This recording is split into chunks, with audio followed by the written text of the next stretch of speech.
Halo guys, selamat datang kembali di channel DJB Advan G5 Elite Movie Hero. Ya, namanya cukup panjang dengan tagline Do Great Make Better. Di sini kita bisa lihat handphone, smartphone yang memang laris di kelasnya. Jadi Advan ini bersaing di kelas mid-range, low end, namun cukup laris dengan kualitas yang oke. Jadi untuk kualitas dengan harga sangat sebanding.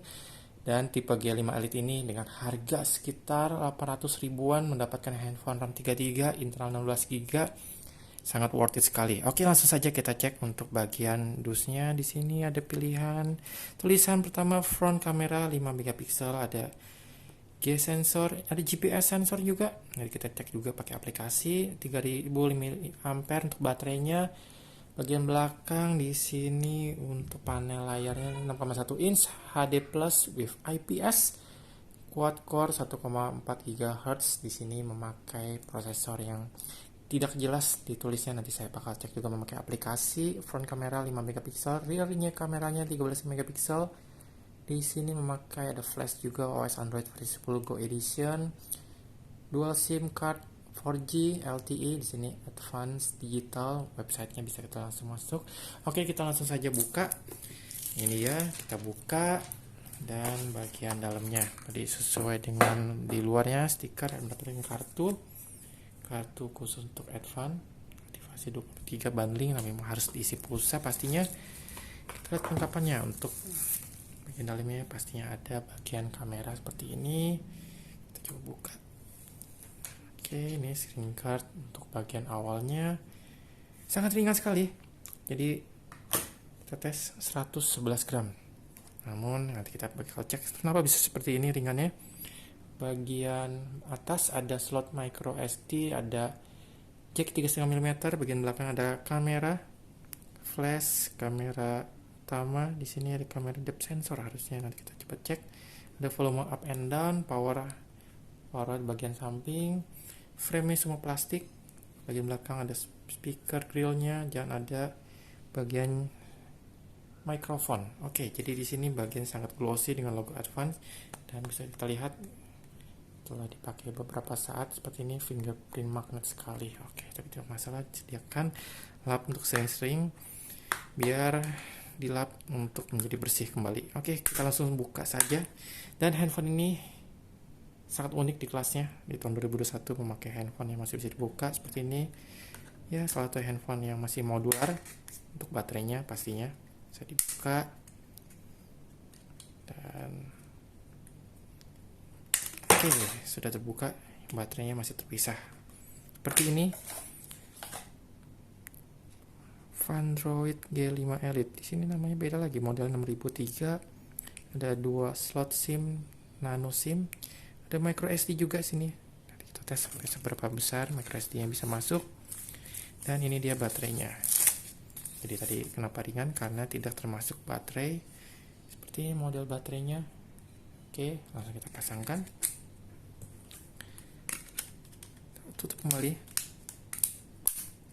Jadi layar ini juga bukan yang full black. Bagian depannya seperti ada warna-warna silvernya, dengan bagian cutout untuk bagian lensa 5 megapiksel.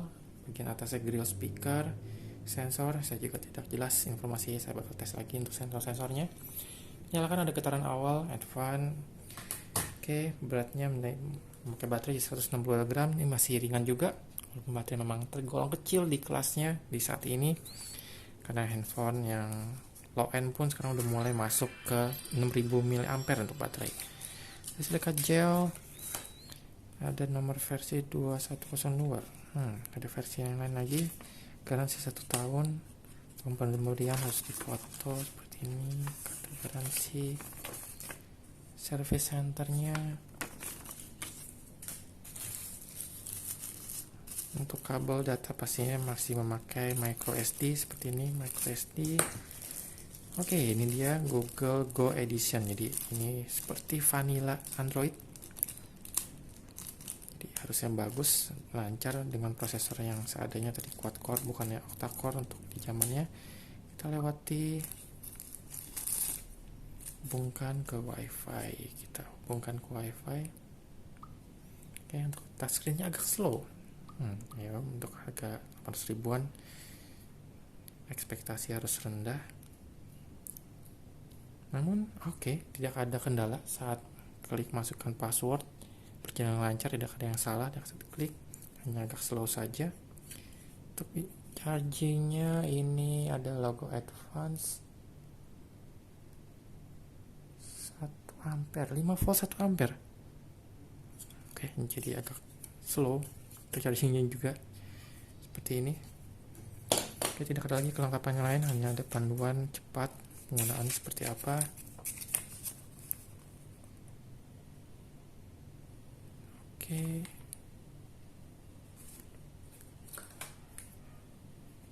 Simpan ponsel, kita tes berapa lama saat masuk dari awal. Kita tes untuk suhunya masih adem sekarang. Paling panas tadi 33 di bagian atas, sisanya masih adem. Kita coba tunggu untuk menyiapkan ponselnya seberapa lama sambil kita buka kabel chargernya seperti apa.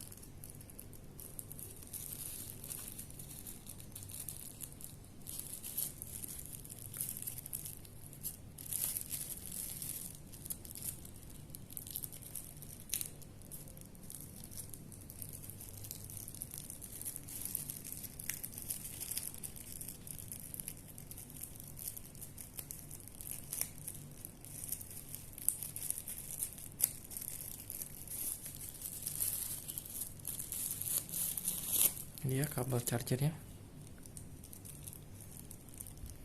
micro USB standar. Sambil kita coba tes untuk charging. Saat charging,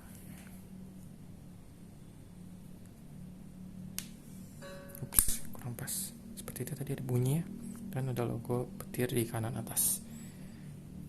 Kita fresh start. Agak lama memang untuk loading awal ini. Nanti saya bakal tes untuk penggunaan sehari-hari apakah sesuai dengan ekspektasi 800.000 atau melebihi ekspektasi untuk 800.000 handphone ini. Jadi untuk penggunaan sehari-hari ya mungkin untuk telepon, SMS, WhatsApp call, foto, harusnya semua dapat berjalan lancar, harusnya di atas kertas. Kita lewati dulu. Lewati.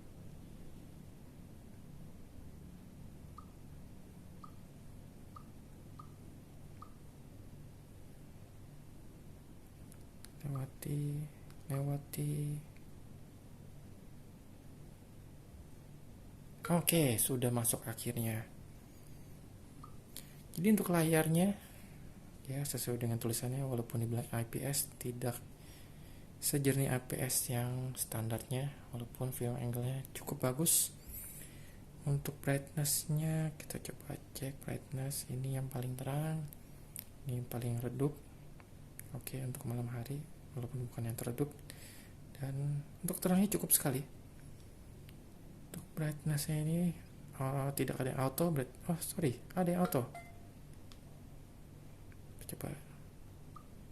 Sudah auto. Wow, berarti ada sensor cahaya,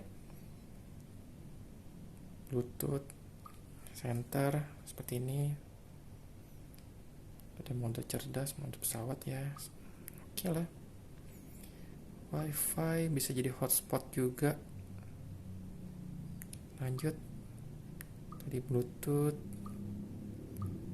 app and notification. Jadi bahasa awalnya langsung bahasa Indonesia. Untuk pengisian baterai, tampilannya tadi kecerahannya bisa adaptif, bisa ada jadwal nyala mati, suara getarannya tadi bisa diatur juga. Gimana tadi 28% terpakai dalam kondisi fresh seperti ini. Total terpakai 4,56. Privacy, location, GPS, berarti ini GPS juga ada. Sistem, untuk bahasa apakah bisa diganti.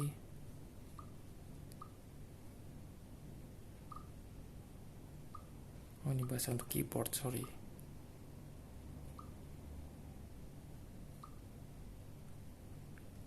Tentang ponsel, kita cek pembaruan, apakah ada pembaruan terbaru.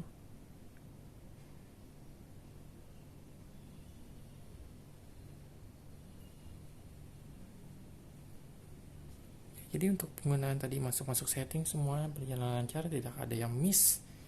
Sistem udah yang terbaru di sini, sistem advance-nya.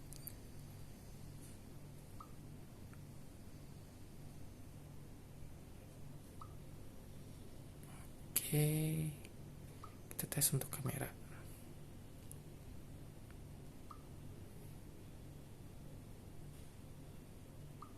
Kita coba foto. Ya oke, fokusnya agak lama. Coba lepas dulu chargingnya. Tes untuk foto. Untuk auto rotate-nya juga berfungsi. Tadi ada G sensornya berfungsi dengan baik seperti ini. Bagian simbolnya berotasi dengan baik, tidak ada kendala. Autofocus oke, ada, nyaman, agak lemot seperti ini. Dan fokusnya jaraknya minimal harus sekitar 8 atau 9 cm baru dia dapat fokus. Di sini ada mode untuk flash, mode HDR. Bisa kita pilih mode untuk beautify, filter, switch kamera tadi, switch kamera depan seperti ini. Tes untuk foto.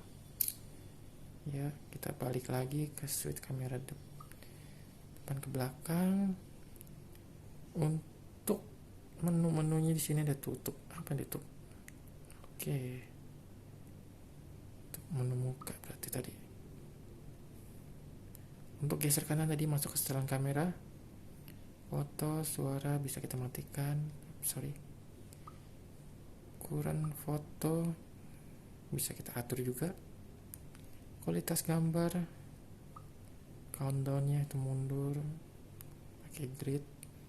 Bidikan senyum. Oke, jadi dengan senyuman bisa dipilih fotonya yang terbaik, dia akan foto secara otomatis. Kita geser kiri, ada pilihan juga otomatis manual, ada foto manual juga, bisa kita atur ISO, white balance, dan EV-nya kita bisa atur secara manual. Panorama, foto audio, kode QR, jadi scan QR bisa difoto juga langsung dengan kamera ini, bagus. Oke, untuk aplikasi bawaan tadi kita bisa cek lagi seperti ini aplikasi bawaannya, jadi benar-benar pure dari Google, tidak ada aplikasi-aplikasi yang tambahan kecuali dari advance-nya, Fun Plus.